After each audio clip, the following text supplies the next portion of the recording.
Hello नमस्कार। आइए start करते हैं 16 फरवरी की क्लास।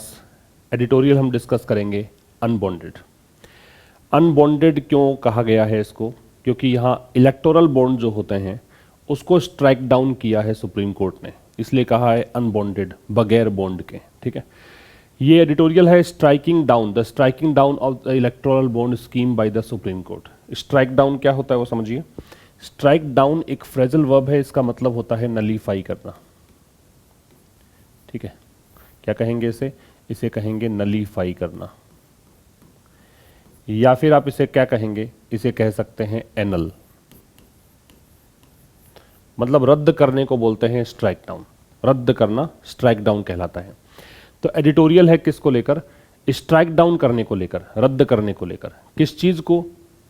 इलेक्टोरल बॉन्ड स्कीम को। ये क्या होता है? देखिए, बॉन्ड जारी किए जाते हैं, वैसे कोई आम जनता, जैसे मान लीजिए कोई भी संस्था है, कोई भी व्यक्ति है, कोई भी अगर चंदा देना चाहता है राजनीतिक पार्टियों को, तो वो बॉन्ड खरीदता है। उस बॉन्ड के माध्यम से वो चंदा दे सकता है राजनीतिक पार्टियों को। तो उस चीज़ को, उस स्कीम को यहाँ पे स्ट्राइक डाउन कर दिया है। किसने स्ट्राइक डाउन किया है? सुप्रीम कोर्ट ने। सुप्रीम कोर्ट से पहले आएगा, ये पता है आपको। आगे क्या रखा? The electoral bonds verdict is a blow for freedom of expression. जो इलेक्टोरल बॉन्ड्स वर्डिक्ट है, अब ये जो इसको लेकर जो वर्डिक्ट दिया गया है, वर्डिक्ट का मतलब क्या होता है? डिक्री होती है, निर्णय होता है, ठीक है, जजमेंट होता है, तो इसे आप डिक्री कह सकते हो, DECREE। ये एक ब्लो फॉर, देखो ब्लो फॉर समथिंग जो होता है ना, ये एक फ्रेजल वर्ब, ये एक फ्रेजल वर्ब मान लीजिए, फ्रेज मान लीजिए। ब्लो फॉर समथिंग का मतलब होता है किसी चीज को सपोर्ट करना। ठीक है, तो यहाँ पे blow for something, blow for freedom of expression है, इसका मतलब इस चीज को सपोर्ट करना, इस चीज के सपोर्ट में होना। तो ये यहाँ पे सपोर्ट कर रहा है किसका? फ्रीडम ऑफ एक्सप्रेशन का। फ्रीडम ऑफ एक्सप्रेशन क्या है? अभिव्यक्ति की आजादी। तो इलेक्टोरल बॉन्ड का जो वर्डिक्ट है वो एक प्रकार से क्या है? फ्रीडम ऑफ स्पीच का, फ्रीडम ऑफ एक्सप्रेशन जो है, अभिव्यक्ति की आजादी है, उसके लिए सपोर्ट है, उसके लिए एक ऐसी चीज है जो सहारा देती है, इस चीज को प्रोटेक्ट करती है। वैसे ब्लो जो होता है वो असोल्ट होता है, अटैक होता है, हमला होता है, लेकिन ये ब्लो फॉर समथिंग जो है, इसका मतलब है किस चीज को सपोर्ट करना। आगे कह रहा है एनोनिमस डोनेशंस। एनोनिमस का मतलब होता है अज्ञात, जिसके बारे में कोई जानकारी नहीं हो, बेनामी कह सकते हो। ठीक है, डोनेशंस का मतलब दान। तो ऐसा दान जो एनोनिमस है, दान यहाँ पे हो गया नाउन और ये हो गया एडजेक्टिव। तो ऐसा दान जिसमें पता ही नहीं है दान किसने किया है। ऑफ हाई वैल्यू, काफ़ी ज़्यादा वैल्यू वाला, मतलब काफ़ी बड़ा दान अगर आपने किया है। टेंड, तो उसकी प्रवृत्ति होती है, ये डोनेशंस की वर्ब है। ठीक है, इसकी प्रवृत्ति होती है। तो अंडरमाइन, अंडरमाइन का मतलब होता है वीकन, कमज़ोर कर देना, या फिर आप इसे कहेंगे इरोड। तो इसकी प्रवृत्ति होती है कमज़ोर कर देने की। किसको? इलेक्टोरल डेमोक्रेसी को, जो चुनावी लोकतंत्र है उसको। एंड गवर्नेंस, और गवर्नेंस को, शासन व्यवस्था को। एज, एज यहाँ कंजंक्शन है, क्योंकि दे फैसिलिटेट, क्योंकि ये आसान कर देते हैं। फैसिलिटेट का मतलब होता है मेक समथिंग ईजियर, किसी चीज़ को और अधिक आसान कर देना, किसी चीज़ को और अधिक आसान कर देना। तो ये अधिक आसान बना देते हैं, सुगम बना देते हैं। किसको? ऐसी कल्चर को जो क्विड प्रो क्यो है। क्विड प्रो क्यो एक नाउन है, इसका मतलब होता है एक्सचेंज कह सकते हो, स्वैप कह सकते हो, अदला बदली की कल्चर, एक्सचेंज या स्वैप। कि मान लीजिए किसी बड़ी कंपनी ने दान कर दिया, तो सरकार उसका फेवर करेगी, उसने उसको चंदा दिया था, उसका फेवर हुआ। तो ऐसे अदला बदली की कल्चर है कि आप हमें फेवर करो, हम आपको फेवर करेंगे। इन्वॉल्विंग, जिसमें शामिल हैं डोनर्स मतलब दानदाता, और बेनिफिशियरीज और हितार्थी मतलब जिसको वो दान प्राप्त होता है, जो उसका बेनिफिट लेता है, उठाता है वो। ये आपका एक सेंटेंस हुआ। इसमें एनोनिमस डोनेशन सब्जेक्ट है।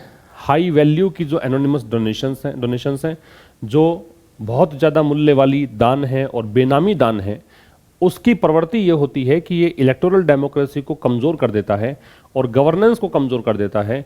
क्योंकि ये डोनेशंस के लिए दे प्रोनाउन आ गया। प्रोनाउन किसे कहते हैं? जो नाउन के स्थान पर आए। तो ये नाउन के स्थान पर है, क्योंकि ये होता क्या है? ये यहाँ पे फैसिलिटेट करता है, अधिक आसान करता है उस कल्चर को जिसमें लेन देन की कल्चर चलती है। ठीक है, कि आप हमें लाभ पहुँचाइए, हम आपको लाभ पहुँचाएंगे, इस कल्चर को जिसमें डोनर्स और बेनिफिशियरीज दोनों शामिल हैं। क्लियर है? In striking down the electoral bond scheme, अब ऐसा करके स्ट्राइक डाउन करके मतलब ये जो एनल करके, नलीफाई करके, एब्रोगेट करके, है ना, रिपील करके, बहुत सारे होते हैं सिनोनिम्स इसके। ईबीएस को नलीफाई करके, अंडर विच, जिसके तहत, अब जिसके तहत के मतलब ईबीएस के तहत होता क्या है, anyone could by electoral bonds. इसके तहत होता क्या था कि कोई भी व्यक्ति कोई बॉन्ड प्राप्त कर सकता था, बाइक खरीद सकता था चुनावी बॉन्ड्स को, और डोनेट कर सकता था उन्हें पॉलिटिकल पार्टीज को। किस लिए? एनकैशमेंट के लिए, कि बॉन्ड आपने ले लिया फिर उसको कैश में तब्दील करा लीजिए आप। एनकैशमेंट का मतलब नकदीकरण होता है, किसी चीज को कैश में कन्वर्ट करवाना होता है। The supreme court of India, ऐसा करके सुप्रीम कोर्ट ऑफ इंडिया ने हैज रिकॉग्नाइज्ड, पहचान की है, पहचाना है, दिस मलेज। मलेज का मतलब होता है कोई बीमारी, तकलीफ, है ना, इलनेस कह सकते हो, प्रॉब्लम कह सकते हो, है ना, या फिर यहाँ पे ऐसा मान लीजिए जो ये एक प्रॉब्लम यहाँ पे जो फेस कर रहे थे लोग इस लोकतंत्र में, उसको यहाँ पे पहचाना है। जो एक प्रॉब्लम थी, जो एक डिफिकल्टी थी, इसको इसने फेस मतलब क्या किया, पहचान कर ली है। एंड स्ट्रक ए ब्लो, और यहाँ पे स्ट्राइक की सेकेंड फॉर्म स्ट्रक है, और क्या किया है, डेमोक्रेसी के लिए यहाँ पे मतलब कुछ ऐसा किया है जो डेमोक्रेसी के लिए सपोर्ट करने वाला है। ये देख फिर दे रखा है ना, strike a blow, strike a blow for, ये कुछ वैसा ही है जैसा ये था, ए ब्लो फॉर, है ना। तो ये जो है ये एक प्रकार से सपोर्ट करेगा। स्ट्राइक ए ब्लो फॉर एक फ्रेज है, इसका मतलब है सपोर्ट करना। डेमोक्रेसी को और ट्रांसपेरेंसी मतलब पारदर्शिता को, किसमें, पॉलिटिकल फंडिंग में। राजनीतिक की जो फंडिंग होती है, राजनीति में जो फंडिंग चलती है उसमें ट्रांसपेरेंसी इससे आएगी। तो ऐसा करके क्या करके, ईबीएस स्कीम को स्ट्राइक डाउन करके, जिसके तहत हो क्या सकता था, एनीवन की वर्ब है वो कुड बाई है। देखिए हम लोगों ने ये पढ़ा हुआ है कि एनी एक ऐसा डिटर्मिनर है जो नेगेटिव या इंटेरोगेटिव सेंटेंस में आता है, ठीक है। लेकिन जब आपको इसका मतलब ऐसा देना होता है, कोई भी, कैसा भी, कभी भी, कहीं भी, तो फिर आप एनी का प्रयोग कर सकते हो, ठीक है, और अफर्मेटिव सेंटेंस में कर सकते हो, तो कोई भी है इसका मीनिंग। तो इस स्कीम के तहत होता क्या था कि कोई भी इलेक्टोरल बॉन्ड्स को बाई कर सकता था और डोनेट कर सकता था उनको, पॉलिटिकल पार्टीज को, किस लिए, एनकैशमेंट के लिए, मतलब नकदी में उसको कन्वर्ट करने के लिए। सुप्रीम कोर्ट ऑफ इंडिया ने ऐसा करके इस प्रकार के जो तकलीफ है, बीमारी है, इलनेस है, प्रॉब्लम है, इसकी पहचान की है, और साथ में डेमोक्रेसी और ट्रांसपेरेंसी को स्थापित करने का काम किया है, इसको सपोर्ट करने वाला काम किया है राजनीतिक फंडिंग में, जो ट्रांसपेरेंसी लाने के लिए, और यहाँ पे लोकतंत्र की रक्षा करने का काम किया है। क्लियर है? तो ये हो गया आपका पहले स्लाइड में, इसका स्क्रीनशॉट लीजिए आप। आगे देखिए, the court found that the entire scheme violets. Court ने ये पाया, ये इसकी सेकंड फॉर्म, फाइंड की सेकंड फॉर्म है, क्या पाया, कंजंक्शन है। कोर्ट ने ये पाया कि जो एंटायर स्कीम है, पूरी की पूरी जो स्कीम, एंटायर में टोटल कंप्लीट, ये एडजेक्टिव है, कि ये पूरी की पूरी जो स्कीम है, वायलेट्स, वायलेट्स का मतलब है इन्फ्रिंज करना, ब्रेक करना, मतलब ये उल्लंघन करती है किसका, कॉन्स्टिट्यूशन का, संविधान का। स्पेशली मतलब पर्टिकुलरली, विशेष करके, विशेष रूप से the voters right to information, जो मतदाताओं का अधिकार होता है सूचना प्राप्त करने का, राइट टू इंफॉर्मेशन जो इनको मिला हुआ है, उस चीज का उल्लंघन करती है। कोर्ट ने पाया, क्या पाया, फाउंड, फाइंड की सेकंड फॉर्म है, ये पाया कि कंजंक्शन आ गया, फिर नया वाक्य स्टार्ट हो गया कि पूरी की पूरी जो स्कीम है इसकी वर्ब है वायलेट्स है, ये उल्लंघन करती है कॉन्स्टिट्यूशन का, कॉन्स्टिट्यूशन से पहले दे लगेगा, है ना, विशेष करके जो मतदाताओं का एक अधिकार है सूचना प्राप्त करने का, उसका उल्लंघन करती है। जब प्लूरल नाउन लेते हो जिसके एंड में एस और एस आता है, तो अपोस्ट्रोफे जो ऊपर वाली कोमा होती है उसको लगाने का तरीका है एस के बाद में आपको लगाना है, तो ये एस के बाद में लगा हुआ है, ठीक है। आगे देखो, इट फर्दर फाउंड, इसने बाद में, इट आया कोर्ट के लिए, फर्दर मतलब आगे, एक होता है फार्दर, FARTHER, एक होता है फर्दर। ये मैं सीधा सीधा वैसे बता देता हूं कि यहां पे आपको क्या याद रखना है, फर्दर है इसका मतलब होता है आगे, और फार्दर है इसका मतलब होता है दूर। ये आपको ऐसे ही याद रखना है, फर्दर का मतलब आगे है और फार्दर का मतलब क्या है, दूर है, याद रख लेंगे, ठीक है। इसने आगे यह पाया, मैनिफेस्टली मतलब clearly, obviously, clearly, arbitrary, arbitrary का मतलब होता है विलफुल, स्वेच्छाचारी, या फिर कहें अनरीजनेबल, मतलब अनुचित, एडजेक्टिव है ये।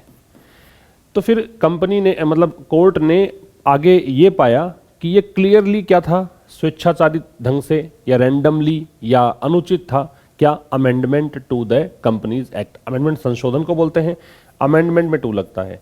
तो जो कंपनीज एक्ट है उसमें जो संशोधन किया गया था, दैट रिमूव्ड, अब इसने क्या किया, इस अमेंडमेंट ने क्या किया, दैट रिलेटिव प्रोनाउन अमेंडमेंट के लिए आ रहा है, रिमूव्ड फिर अमेंडमेंट की वर्ब आ जाएगी। इसने क्या किया था, अमेंडमेंट ने कैप हटा दी थी। कैप का मतलब यहाँ पे एक प्रकार से एक लिमिट, कैप का मतलब लिमिट।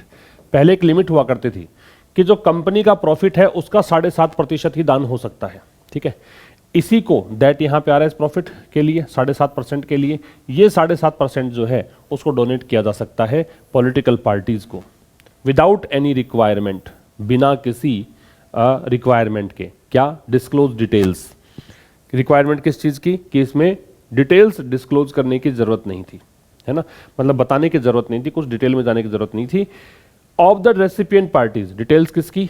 उस पार्टी की जो इसको दान को प्राप्त कर रही है, in its profit and loss accounts, ठीक है।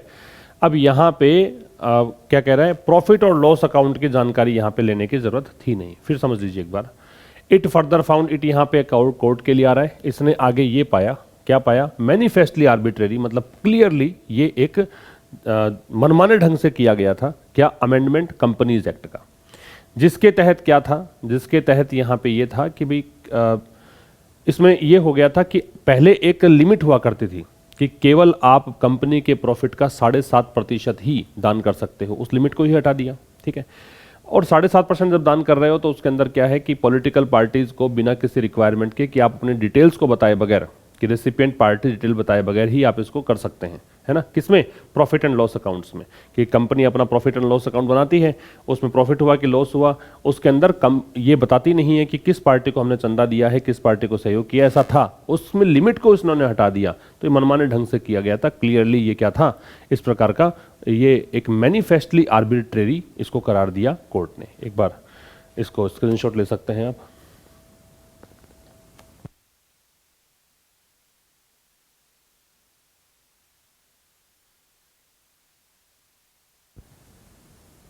आगे देखिए आगे कह रहा है कि it has also mandated, mandated का मतलब है कि इस चीज को अनिवार्य कर दिया या इसका इंस्ट्रक्शन दिया है। मैंडेट का इंस्ट्रक्शन देना भी होता है, और मैंडेट का मतलब ये भी होता है कि इस चीज को आवश्यक बना देना, मेक नेसेसरी भी होता है। इट कोर्ट के लिए आ रहा है। ऑल्सो का प्रयोग मैन वर्ब से पहले होता है, ये मैंने काफी बार बताया है आपको। ऑल्सो की पोजिशन जानिए। ऑल्सो या तो लगता है सेंटेंस से पहले, या ऑल्सो लगता है मैन वर्ब से पहले, और या फिर ऑल्सो लगता है linking verb is, am are, was, were, इनके बाद में। ये 3 पोजीशंस ऑल्सो की आपको याद रख लेनी है। एक तो ऑल्सो लगता है सेंटेंस से पहले, एक लगता है मैन वर्ब से पहले, एक लगता है linking verb is, am are, was, were, इनके बाद में। ये आपको चीजें याद रख लेनी है, इंपॉर्टेंट है। और ये एडवर्ब होता है, इसकी वर्ड कैटेगरी क्या होती है? एडवर्ब ये होता है, ठीक है। तो इसने ये भी यहाँ पे निर्देश दिया है या इस चीज़ को अनिवार्य कर दिया है कि आपको डोनेशन डिटेल्स जो हैं वो डिस्क्लोजर, मतलब उसको डिस्क्लोज करना पड़ेगा। कब से? 2019 से। 2019 के बाद जो भी आपने डोनेशन दिया है उसको डिस्क्लोज भी करना पड़ेगा। The judgment is one more, ये जो जजमेंट आया है ये एक और है, इज इसकी वर्ब है, ये एक और है। In long line of verdicts, जो बहुत ज्यादा संख्या में, एक पूरी कतार है वर्डिक्ट्स की, निर्णयों की, जो कोर्ट ने हैंड डाउन किया है। हैंड डाउन एक फ्रेजल वर्ब है, इसका मतलब होता है, हैंड डाउन का मतलब है गिव या एंडो, देना या ट्रांसफर करना। ये वो जजमेंट्स की श्रृंखला जो इन्होंने दी है टू प्रमोट वोटर राइट, किसके लिए? मतदाताओं के अधिकारों को प्रमोट करने के लिए। एंड प्रिजर्व, प्रिजर्व का मतलब प्रोटेक्ट करना। द प्योरिटी ऑफ इलेक्शंस, चुनावों की प्योरिटी बनी रहे, चुनाव एकदम सही ढंग से हो, पारदर्शी तरीके से हो, इसके लिए कोर्ट ने बहुत सारे निर्णय दिए हैं, और उन निर्णयों में से एक और यहां पे जुड़ चुका है, ये कह रहा है। तो जजमेंट की वर्ब इज है, तो जजमेंट जो है ये एक और है, किसमें? जो लॉन्ग लाइन ऑफ वर्डिक्ट्स है। कौन से लॉन्ग लाइन ऑफ वर्डिक्ट्स? जो कोर्ट ने दिए हैं। कोर्ट की वर्ब है हैज हैंडेड डाउन है, प्रेजेंट परफेक्ट है। किसके लिए दिया है? तो ये पर्पस बताने के लिए इन्फिनिटिव लगता है, टू के साथ बेस फॉर्म लगती है, ये इन्फिनिटिव होता है, और ये पर्पस बताता है, उद्देश्य बताता है। किस लिए दिया है? वोटर राइट्स को प्रमोट करने के लिए और क्या करने के लिए, प्योरिटी ऑफ इलेक्शंस को प्रिजर्व करने के लिए, राइट। इसका स्क्रीनशॉट लीजिए। फिर कह रहा है इट्स अर्लियर इंटरवेंशंस। इंटरवेंशंस का मतलब होता है हस्तक्षेप, इंटरफेरेंस, इंटरफेरेंस। तो कह रहा है कि कोर्ट के लिए इट्स पजेसिव एडजेक्टिव है, इसमें अपोस्ट्रोफे नहीं आता, याद रखिएगा। एक तो अपोस्ट्रोफे वाला इट्स होता है, ये होता है इट इज, और ये जो इट्स है ये अपोस्ट्रोफे वाला नहीं है, और ये है पजेसिव एडजेक्टिव, ठीक है। ये पजेसिव एडजेक्टिव है जिसमें my, our, your, his, her, its, their ये सब लगता है। ये जो वो पजेसिव एडजेक्टिव वाला पार्ट है। इसका पहले का, अर्लियर मतलब पहले का, ये लाइटर का ऑपोजिट होता है, टाइम के लिए आता है। इसके पहले भी कुछ इंटरवेंशंस रहे हैं, इंटरफेरेंस रहे हैं, हस्तक्षेप रहे हैं, और इन इंटरवेंशंस ने क्या किया था, इट्स अर्लियर इंटरवेंशंस। इंटरवेंशंस की वर्बल लेड, ये लीड की सेकंड फॉर्म है, ये परिणित हुए थे, इनका परिणाम ये निकला था। लेड टू का मतलब है रिजल्टेड इन, ये सेकंड फॉर्म है तो मैं इसको सेकंड फॉर्म में लिख रहा हूं। इनका परिणाम ये निकला था the featuring of the none of the above. Featuring मतलब उसमें कुछ खास बातें थी। उनमें खास बातों में एक तो इसने क्या किया था, कोर्ट के जो पहले वाले निर्णय थे उनमें एक डिसीजन ये था कि बैलेट पर, जो चुनावी हम बैलेट जो ईवीएम मशीन होती है उसमें आपने देखा होगा, या बैलेट पर आपने देखा होगा, एक ऑप्शन जोड़ा नन ऑफ द अबव, कि मैं इनमें से, इन कैंडिडेट्स में से किसी को भी वोट नहीं देना चाहता, ये एक बटन जोड़ दिया गया था वहां पे। साथ में दूसरा काम, the removal of the protection given to legislators from immediate disqualification on conviction on for a criminal offence. मान लो किसी लेजिस्लेटर मतलब विधायक ने कोई भी क्रिमिनल ऑफेंस का कन्विक्शन उस पर लगता है। कन्विक्शन का मतलब है सजा कह दो या चार्ज कह दो, है ना, इसे आप सेंटेंस कह सकते हो।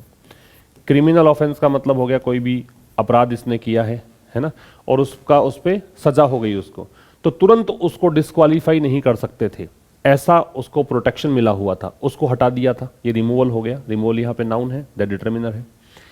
एक द मैंडेटरी डिस्क्लोजर, मैंडेटरी मतलब अनिवार्य, अनिवार्य रूप से जो असेट्स का डिस्क्लोजर है कि आपकी जो भी संपत्ति है, असेट्स मतलब संपत्ति जो भी आपकी है उसको आपको अनिवार्य रूप से डिस्क्लोज करना पड़ेगा, बताना पड़ेगा।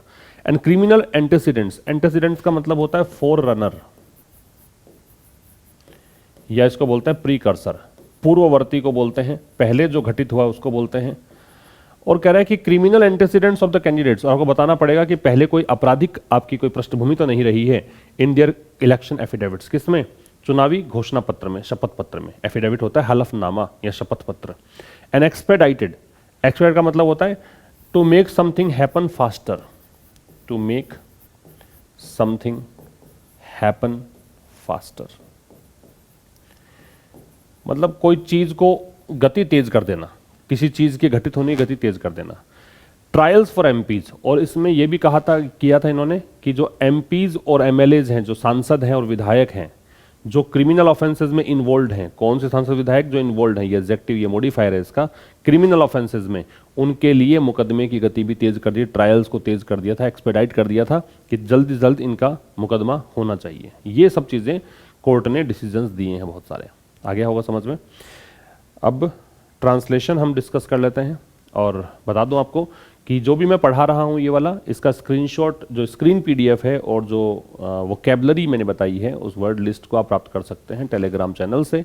आशीष क्लासेस नाम टेलीग्राम चैनल है, लिंक डिस्क्रिप्शन में दिया है, आप टेलीग्राम पर सीधा सर्च करेंगे तब भी आपको मिल जाएगा। इसके अतिरिक्त अपनी जो एप्लीकेशन है आशीष क्लासेस, उस पर आपको डिफरेंट प्रकार के कोर्सेज मिल जाएंगे, जिसमें एक कोर्स हाल फिलहाल एसएससी सीडीएस के लिए चल रहा है, और उसमें जो क्लासेस चल रही हैं नाउन टॉपिक कंप्लीट होने वाला है, नाउन टॉपिक का एक पार्ट हम कंप्लीट करने वाले हैं। वोकैब उसमें शुरू से ही, पहले दिन से ही वोकैब साथ साथ में चल रही है, और साथ ही उसके अंदर कॉम्प्रीहेंशन वाला बहुत अच्छे से आप तैयार कर पाओगे, तो वो कोर्स आप बाई कर सकते हैं।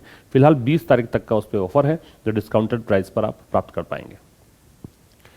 वरिष्ठ नेताओं ने पदाधिकारियों व कार्यकर्ताओं के बीच समन्वय बढ़ाए जाने पर जोर दिया। अब ये वरिष्ठ नेता सब्जेक्ट है, तो वरिष्ठ नेता को बोलते हैं सीनियर लीडर्स। अब ये लीडर्स कौन से हैं पता नहीं है, तो दे तो लगाना मत एक बार। तो सीनियर लीडर्स, जोर दिया, जोर देने को बोलते हैं एम्फेसाइज दिया, स्ट्रेस्ड, एम्फेसाइज्ड कह सकते हो या स्ट्रेस्ड कह सकते हो। और आपको पता होना चाहिए कि इम्फेसाइज और स्ट्रेस जब वर्ब के रूप में होते हैं तो आगे इसमें प्रेपोजिशन नहीं लगता है। किस पर स्ट्रेस दिया है?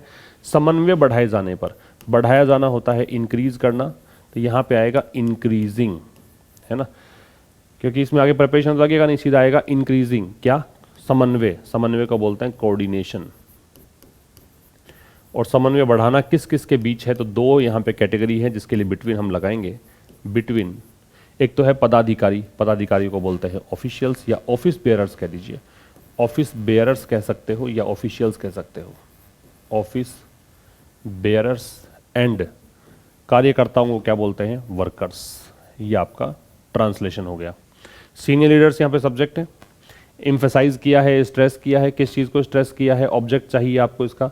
ऑब्जेक्ट के लिए मैंने इसको इंक्रीजिंग में कन्वर्ट कर दिया। क्रिया को ऑब्जेक्ट बनाने के लिए, क्रिया को नाउन बनाने के लिए आईएनजी लगाते हैं उसमें। तो इंक्रीजिंग कोऑर्डिनेशन, समन्वय किसके बीच में? ऑफिस बेयरर्स, पदाधिकारी, इसको ऑफिशियल्स भी कर सकते हो, एंड वर्कर्स, कार्यकर्ताओं के बीच। ठीक है, ये रहा सीनियर लीडर्स स्ट्रेस्ड, यहाँ पे स्ट्रेस्ड लिया। इंक्रीजिंग कोऑर्डिनेशन बिटवीन ऑफिशियल्स, तो ऑफिस बेयरर्स भी कर सकते हो, एंड वर्कर्स। ये था दोस्तों आज के इस एडिटोरियल में। मिलेंगे अब नेक्स्ट क्लास में एक नए सेशन के साथ। तब तक के लिए नमस्कार। Thank you very much.